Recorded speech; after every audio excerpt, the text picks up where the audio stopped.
Oh my gosh, another recipe. Like, I can see this right now. What the heck? Dude, there's another recipe. The National Weather Service in Topeka has issued a severe thunderstorm warning for northwestern Shawnee County, northeastern Wabash County, southeastern Potawatomi County, and northeastern southwestern Jackson County in northeastern Kansas until 10:30 p.m. At 9:23 p.m., a severe thunderstorm was located 4 miles south of Bellevue, moving at 30 miles per hour.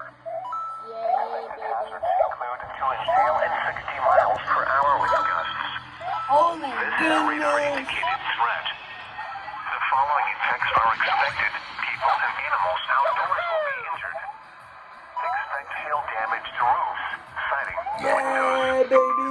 Oh my god. Expect wind damage to roofs, siding, and trees. Location Look, we got rotation over there. We got rotation.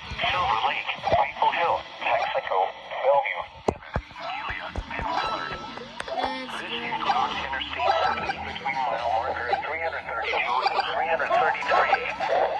For your protection, move to an interior room on the lowest floor of the building. A tornado watch remains in effect until 1 a.m. for northeastern and east central Kansas.